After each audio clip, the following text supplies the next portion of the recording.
Hello everyone, आज date है 19 अप्रैल 2023 और द हिंदू न्यूज एनालिसिस में आपका स्वागत है। इस वीडियो में हम द हिंदू की इंपोर्टेंट न्यूज़ को एग्जाम के पॉइंट ऑफ व्यू से डिस्कस करेंगे। नीचे डिस्क्रिप्शन बॉक्स में Telegram channel Volcano IAS Academy का लिंक दिया हुआ है। आप Telegram channel Volcano IAS Academy के साथ में जुड़ सकते हैं। वहाँ पर हर exam means UPSC, state PCS and other exams के पॉइंट ऑफ व्यू से काफ़ी इंपॉर्टेंट इन्फॉर्मेशन आप सभी के साथ में शेयर की जाती है। तो चलो स्टार्ट करते हैं। वीडियो को स्टार्ट करेंगे एक ज्योग्राफिकल बेस्ड क्वेश्चन के साथ में। और आज आपका क्वेश्चन ये है कि गंधमार्दन हिल्स को आपको मैप में व्यू करना है, फिर इससे रिलेटेड हर इंपॉर्टेंट फैक्ट्स को एंड इन्फॉर्मेशन को कमेंट बॉक्स में टाइप करना है। कल हमने आपसे क्वेश्चन पूछा था अंजी खाद ब्रिज को लेकर के। तो अंजी खाद ब्रिज जो है वो हमारे इंडिया का फर्स्ट केबल्ड रेलवे ब्रिज है और जल्दी ये प्रोजेक्ट जो है वो कंप्लीट हो जाएगा। अंजी खाद ब्रिज जो है वो उधमपुर, श्रीनगर और बारामूला जो रेल लिंक प्रोजेक्ट है उसी का पार्ट है।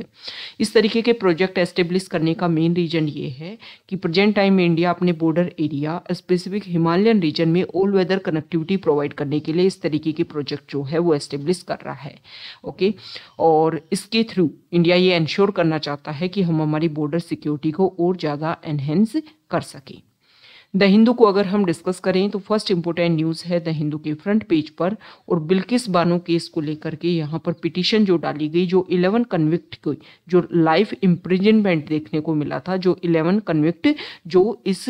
हीनियस क्राइम में शामिल थे उनको लाइफ इम्प्रिजनमेंट दिया गया था, लेकिन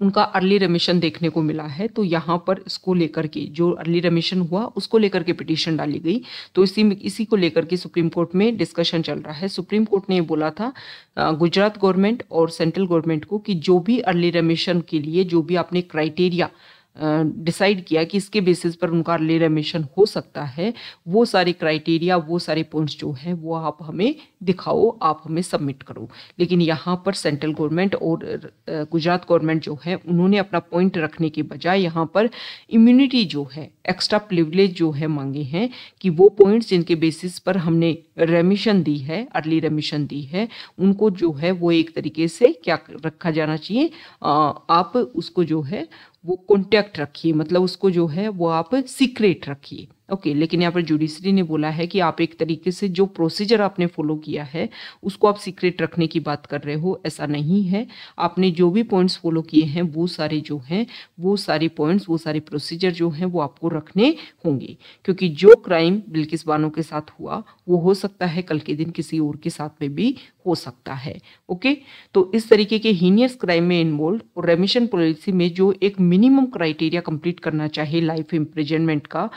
और उसके बेसिस पर अगर एक मिनिमम ड्यूरेशन कंप्लीट की है जेल में, तब जा कर के अगर ऐसा लगता है कि ये जो विक्टिम जो है या सॉरी ये जो कन्विक्ट जो हैं ये इस तरीके के हीनियस क्राइम में दोबारा से इन्वॉल्व नहीं हो सकते हैं, तो हो सकता है उनका रिलीज किया जा सकता है। लेकिन वो पर्सन जो है, क्योंकि गैंगरेप किया गया था बिल्किस बानो के साथ में जब 2002 में गुजरात रिवोल्ट्स हो रहे थे उस टाइम में। ओके,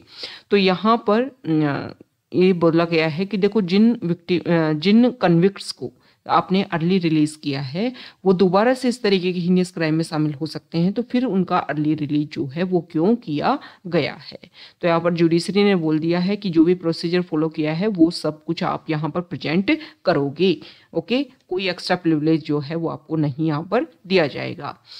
नेक्स्ट जो जुडिशरी में डिस्कशन चल रहा है प्रेजेंट टाइम में सेम सेक्स मैरिज को लेकर के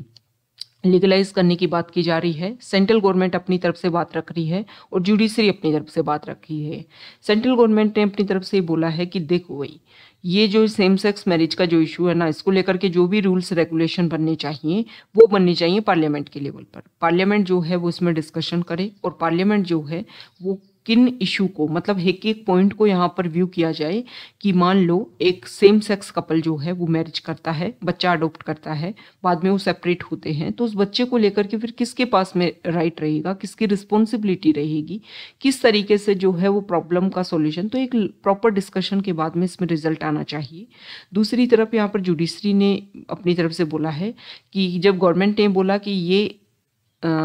लेजिस्लेचर का काम है, पार्लियामेंट में काम होना चाहिए। तो यहाँ पर जुडिशरी ने बोला कि हमारे पास में प्रेजेंट टाइम में पिटीशन आई है, इसलिए हम इश्यू को डिस्कस कर रहे हैं। मतलब एक तरीके से पावर जो है वो इस तरीके का, इसको इश्यू को टैकल करने की जो पावर है वो प्रेजेंट टाइम में हमारे पास में है। इसको लेकर के पिटीशन आई है, तो उन पिटीशंस को हमें रिव्यू करना है, उसके ऊपर डिस्कशन करना है। यहाँ पर स्पेशल मैरिज एक्ट को लेकर के जुडिशरी ने बोला कि अभी प्रेजेंट टाइम में बायोलॉजिकल मैन एंड वीमेन को बेसिस पर, अगर वो अलग अलग कम्युनिटी, अलग अलग कास्ट, अलग अलग रिलीजन से रिलेटेड है, तो मैरिज को अगर वो अपने एस्टेब्लिश करना चाहते हैं तो स्पेशल मैरिज एक्ट जो है उनको प्रोटेक्शन देता है 1954 का। तो यहाँ पर जो सेम सेक्स कपल है वो भी इस चीज़ को कि हमें भी स्पेशल मैरिज एक्ट के बेसिस पर जो है वो आप क्या कीजिए, इंक्लूड कीजिए। तो यहाँ पर जुडिशरी ने बोला है कि कपल के बीच में मैरिज होना, इसमें बायोलॉजिकल मैन और बायोलॉजिकल वीमेन जो है, ये पॉइंट जो है वो न्यूट्रल किया जा सकता है, और उसके बेसिस पर स्पेशल मैरिज एक्ट जो है उसमें क्या किया जा सकता है, उसको इंक्लूड किया जा सकता है। क्योंकि जुडिशरी का ये मानना है, जुडिशरी ने बोला है कि देखो आपने 377 जो पार्ट है, आर्टिकल 377 जो है आईपीसी का, इंडियन पीनल कोड का, जहाँ पर पहले सेम सेक्स मैरिज या सेम सेक्स रिलेशन जो है वो इलीगल थे हमारे यहाँ पर, ओके, एज ए क्राइम था, लेकिन फिर उसको जो आईपीसी का 377 जो है उसको रिमूव कर दिया गया और लीगलाइज कर दिया गया, ओके। तो इसके बेसिस पर जो है वो सेम सेक्स मैरिज, जब उनके राइट्स आपने दिए हैं तो उनको जो मैरिज करने का जो राइट है वो भी इसमें इंक्लूड है, तो उनको भी सेम राइट जो है और सेम जो प्रोसीजर है वो फॉलो करने की अनुमति होनी चाहिए। नेक्स्ट इंपॉर्टेंट आर्टिकल है एडिटोरियल पेज पर, और यहाँ पर हम डिस्कस करेंगे महाराष्ट्र में नवी मुंबई में एक प्रोग्राम जो है ऑर्गेनाइज किया जाता है। बहुत सारे लोग इस भीड़ में आते हैं। तो यहाँ पर जिनको अवार्ड दिया जा रहा था वो सब कुछ एक कवर्ड होता है पोडियम, और उसके सामने जो है ओपन ग्राउंड में बहुत सारी क्राउड होती है। अब वहाँ पर टेम्परेचर बहुत ज़्यादा हाई था, जिसकी वजह से बहुत सारे लोग इससे इफेक्ट हुए, और टेम्परेचर इंक्रीज होने की वजह से बहुत सारे लोगों की डेथ भी हो गई, क्योंकि डिहाइड्रेशन का जो इशू है वो देखने को मिला। तो यहाँ पर जो उस पॉइंट को ध्यान में रखते हुए और जिस तरीके से जो हीट वेव्स इंक्रीज हो रही हैं उन सबको फोकस करते हुए इस आर्टिकल में बोला गया है कि हमारी गवर्नमेंट की रिस्पॉन्सिबिलिटी होनी चाहिए कि इस तरीके के इशू जो टाइम के साथ में क्लाइमेट चेंज जो इशू बढ़ रहे हैं उन सबको टैकल करते हुए हमारे स्पेसिफिक फोकस होना जरूरी है। क्योंकि अगर इसको लेकर के हमने एक अवेयरनेस, एक लिटरेसी, एक जो प्रिपेयर्डनेस अगर हमने नहीं की तो इस तरीके की प्रॉब्लम जो है वो बहुत ज़्यादा बढ़ेंगी, ओके। तो यहाँ पर राइटर जो है उन्होंने बोला है कि इस तरीके के प्रोग्राम जो है, जैसे कोविड-19 पेंडेमिक आया और उसको लेकर के इतनी गाइडलाइंस रिलीज की गई कि लोगों को पता चला कि हाँ इस तरीके से छींकने, खांसने, माउथ को कवर करके रखना है, हमें वैक्सीन लेनी है, तो लोगों में अवेयरनेस आई और लोगों ने काफ़ी ज़्यादा जो है इन पॉइंट्स के ऊपर फोकस भी किया, जिससे हम कोविड को जो है वो स्प्रेड होने से रोक पाए, ओके। इतनी ज़्यादा पॉपुलेशन होने के बाद भी इंडिया ने इतना अच्छा परफॉर्म किया कोविड-19 पेंडेमिक में, और जो एक अननोन डिजीज़ थी जिसके बारे में कुछ पता ही नहीं था, लेकिन हमने फटाफट सीखा और फटाफट जो है उसके ऊपर काम किया। अभी हीट वेव जो है, जिस तरीके से क्लाइमेट चेंज हो रहा है, प्रॉब्लम बढ़ रही है, तो उसकी वजह से इस तरीके के इशू जो हैं वो और ज़्यादा इंक्रीज होंगे। तो हमें इसको लेकर के एक अवेयरनेस, एक अलर्टनेस जो है वो रिलीज करनी होगी। बेसिक गाइडलाइंस जो है वो लोगों को बतानी होगी कि अगर आप हाई टेम्परेचर में जाते हो तो इस तरीके का इशू जो है वो बढ़ सकता है, डिहाइड्रेशन का प्रॉब्लम हो सकता है जिसकी वजह से डेथ तक हो सकती है। तो ये सारी अवेयरनेस हमें क्रिएट करनी होगी। साथ ही साथ में जो भी पॉइंट है, जैसे कि एक्सट्रीम टेम्परेचर में जो वर्किंग पॉइंट्स हैं उन सभी को भी हमें सोल्व करना होगा, ताकि जो पॉपुलेशन है उनमें जब अवेयरनेस आए तो इस तरीके की इशू जो है वो ना देखने को मिले। नेक्स्ट इंपोर्टेंट आर्टिकल है एडिटोरियल पेज पर ही। देखो यहाँ पर जो राइटर है वैसे तो उन्होंने इसमें कुछ पॉलिटिकल बातें भी रखी हैं और कुछ अपना पॉइंट, लेकिन हमारे लिए इम्पोर्टेंट ये है कि देखो अभी जुडिशरी ने क्या किया कि मीडिया वन जो टेलीविज़न चैनल था उसको बैन कर दिया गया था, ओके। तो क्योंकि उसके ऊपर एलिगेशन लगाए गए थे कि कुछ ऐसी न्यूज़ आपने स्प्रेड की जिसकी वजह से हमारी कंट्री की जो इंटीग्रिटी साउंडी जो है वो इफेक्ट होती है, ओके। तो यहाँ पर जुडिशरी ने क्या किया कि इसको जो बैन किया गया था इस मीडिया को, उसको जो है वो दोबारा से ओपन कर दिया है और बोल दिया है गवर्नमेंट को कि आप क्या करोगे, जो भी इनका लाइसेंस है वो दोबारा से रिन्यू करोगे। तो यहाँ पर जो राइटर है उन्होंने इम्पोर्टेंट बात बोली है कि एक तरीके से जुडिशरी ने इस टाइम ये स्टेटमेंट दे करके अपनी जो जिसके ऊपर जो काफ़ी क्वेश्चन उठते हैं, देखो प्रेजेंट टाइम में जो हमारी गवर्नमेंट है उसको लेकर के काफ़ी क्वेश्चन उठते हैं कि गवर्नमेंट जो है वो अपने अकॉर्डिंग जो है वो बहुत सारे पॉइंट्स को सीक्रेट डॉक्यूमेंट के रूप में प्रेजेंट करती है, जिसको लेकर के एक ओपननेस होना चाहिए, वो सामने नहीं देखने को मिलता है कि किस केस में गवर्नमेंट ने क्या अपने पॉइंट रखे। तो इस मीडिया वन केस में एक तो जुडिशरी ने जो अपने ऊपर लगने वाले जो एलिगेशन है वो उसको एक तरीके से खत्म किया है, और दूसरा जो माल प्रैक्टिसेस फॉलो की जाती है गवर्नमेंट के द्वारा सीक्रेट डॉक्यूमेंट्स के थ्रू, उसको भी खत्म करने की यहाँ पर कोशिश की है। ओके, तो जुडिशरी को लेकर के जैसे बहुत सारे क्वेश्चन उठाए जाते हैं, जैसे कि आर्टिकल 370 का जो डाइल्यूशन देखने को मिला, इलेक्टोरल बॉन्ड्स से रिलेटेड जो इंपॉर्टेंट केसेज हैं इनको टाइम टू टाइम क्या किया जा रहा है, पोस्टपोनमेंट किया जा रहा है। तो इसको लेकर के जुडिशरी के ऊपर भी क्वेश्चन उठने लग गए थे कि डेमोक्रेसी के जो इंस्टीट्यूशंस हैं उनको डिस्टेबलाइज करने की जो गवर्नमेंट है वो कोशिश कर रही है, सेंट्रल गवर्नमेंट, और इससे इफेक्ट हो रहा है जुडिशरी। लेकिन जुडिशरी ने यहाँ पर इंडिपेंडेंट जो अपना एक तरीके से आंसर दिया वो हमारे कॉन्स्टिट्यूशन के बेसिक स्ट्रक्चर को प्रोटेक्ट करता है, डेमोक्रेसी के जो इंपॉर्टेंट इंस्टीट्यूशंस हैं उनके ऊपर रिलायबिलिटी और ज़्यादा बढ़ाता है। ओके, तो यहाँ पर कुछ केसेज की जैसे बात की गई है कि जुडिशरी ने टाइम टू टाइम जो है उसको लेकर के बेसिक बात बोली कि जैसे कि 1994 में बोमई केस में उन्होंने डिसाइड किया था कि federalism and secularism are the basic feature of the constitution, और साथ ही साथ में 2017 में पुट्टास्वामी केस में जो आधार कार्ड को लेकर के जो एक डिस्कशन चल रहा था तो उसमें राइट टू प्राइवेसी की बात उन्होंने की थी। ओके, तो यहाँ पर जो राइटर है उन्होंने अलग अलग कंट्रीज की बात की है कि जैसे जैसे ऑटोक्रेसी बढ़ती है ना कहीं पर, तो वहाँ पर जुडिशरी को जो है वो अपने अंडर लेने की कोशिश करते हैं। जैसे कि इजराइल जो है वहाँ पर भी प्रेजेंट टाइम में जो प्राइम मिनिस्टर हैं उनके खिलाफ में अगर हम देखें तो मेन जो अगेंस्ट होने का बेसिक रीजन ये है, प्रेजेंट मास मूवमेंट जो देखने को मिल रहा है उसका बेसिक रीजन ये है कि जुडिशरी की जो इंडिपेंडेंस है उसको यहाँ पर खत्म करने की कोशिश की जा रही है। दूसरा, अदर कंट्रीज की अगर हम बात करें तो बोलीविया जो है वहाँ पर क्या किया गया है, जजेस have been arbitrarily dismissed in the last few years. Poland में क्या किया जा रहा है, जो रिटायरमेंट एज है जजेस की उसको कम किया गया ताकि जो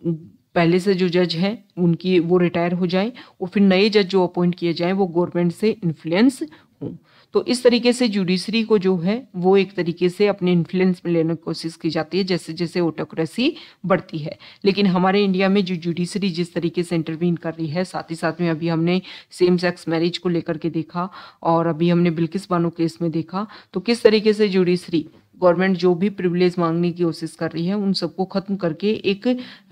जस्टिस का जो बेसिक कंसेप्ट है उसको एस्टेब्लिश करने की कोशिश कर रही है। तो यहाँ पर जो राइटर है उनका ये बोलना है कि जुडिशरी का ये जो स्टेटमेंट, ये जो रिजल्ट रहा, ये जो उन्होंने एक तरीके जजमेंट दिया वो एक तरीके से कॉन्स्टिट्यूशन को अपहोल्ड करता है।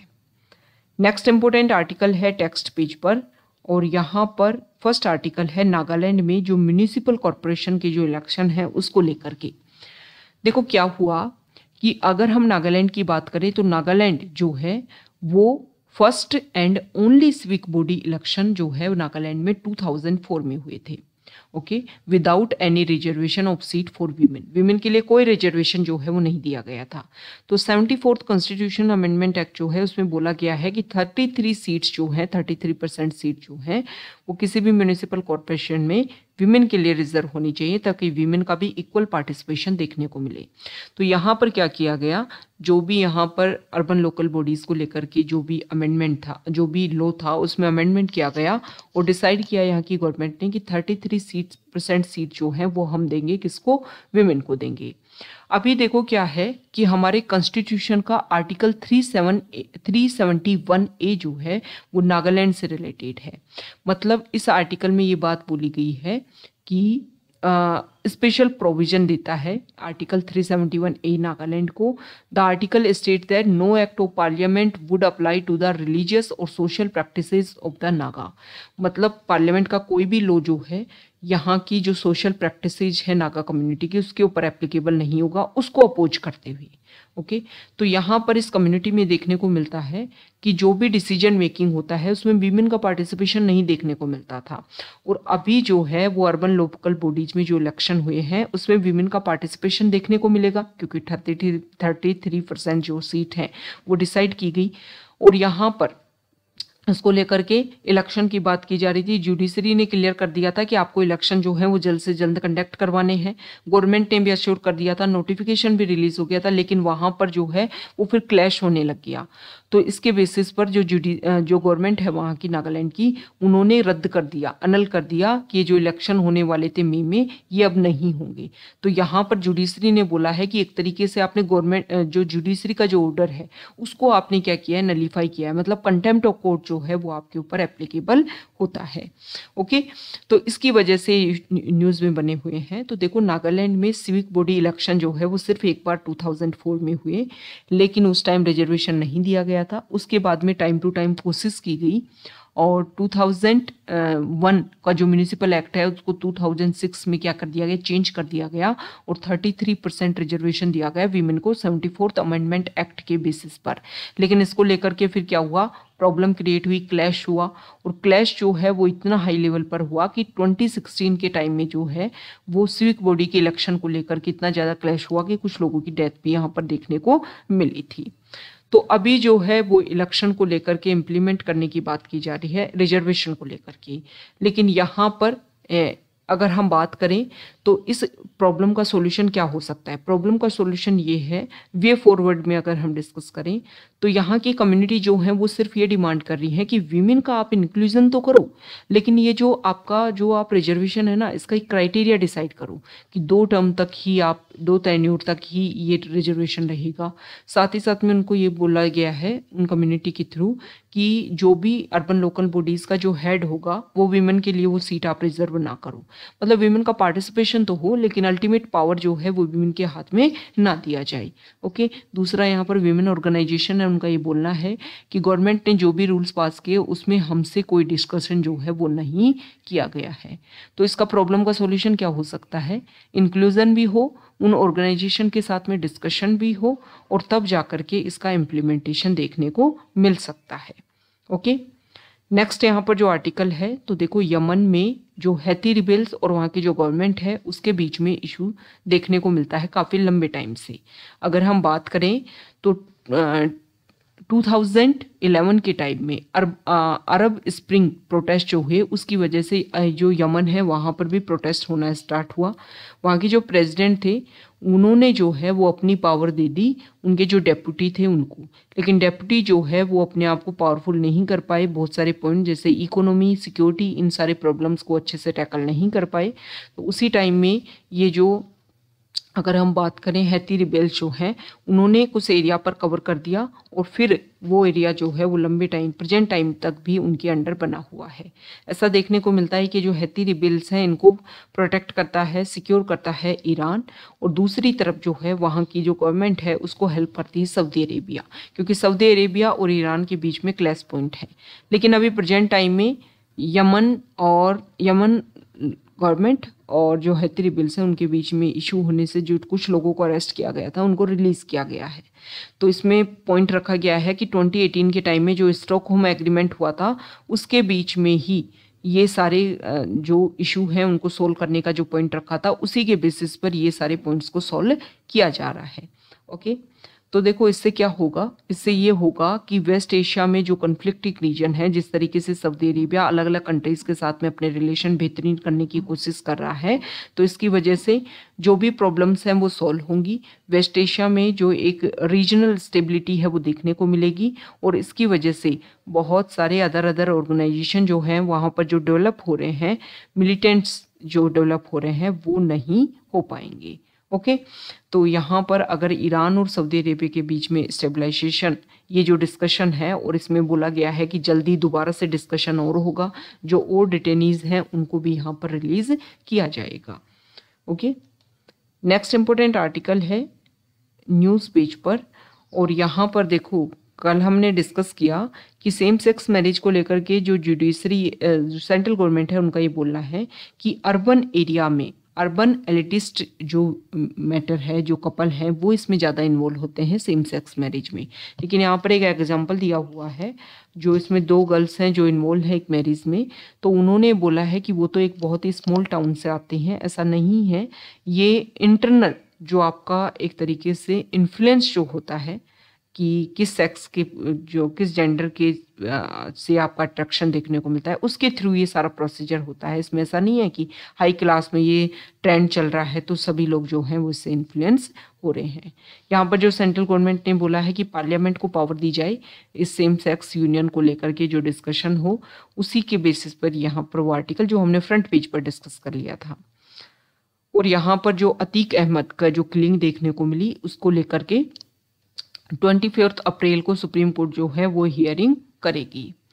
नेक्स्ट जो है देखो, कर्नाटका में अभी असेंबली इलेक्शन होने वाले हैं, वहाँ पर जो है वो हर एरिया को टैकल किया जा रहा है। लेकिन इस आर्टिकल में बताया गया है कि एनवायरमेंटल इशू जो है वो कर्नाटका में काफ़ी बढ़ रहे हैं। ओके, जैसे कि वेस्टर्न घाट वाला जो रीजन है वो काफ़ी इफेक्ट हो रहा है, और लैंडस्लाइड इशू इंक्रीज हो रहे हैं, जो वहाँ पर बायोडाइवर्सिटी है वो इफेक्ट हो रही है। तो यहाँ पर जो राइटर हैं उनका ये बोलना है कि 2022 के टाइम में एक बिल रखा गया, और इस बिल में ये बोला गया कि एग्रीकल्चर लैंड को जो है वो कन्वर्ट किया जाएगा अदर प्रोजेक्ट के लिए। तो यहाँ पर प्रोटेस्ट किया गया था, क्वेश्चन किया गया था, जुडिशरी में बात रखी गई थी। तो इस आर्टिकल का मेन मतलब ये है, मेन टारगेट ये है कि कर्नाटका में इलेक्शन होने वाले हैं और वहाँ पर अलग अलग पॉइंट को लेकर के डिस्कस किया जा रहा है, लेकिन क्लाइमेट चेंज, एनवायरनमेंट जो प्रेजेंट टाइम में एक मेजर इशू है, उसको लेकर के यहाँ पर कोई भी गवर्नमेंट जो है वो डिस्कस नहीं कर रही है, जो एक मेन क्राइटेरिया होना चाहिए प्रेजेंट टाइम के इश्यूज के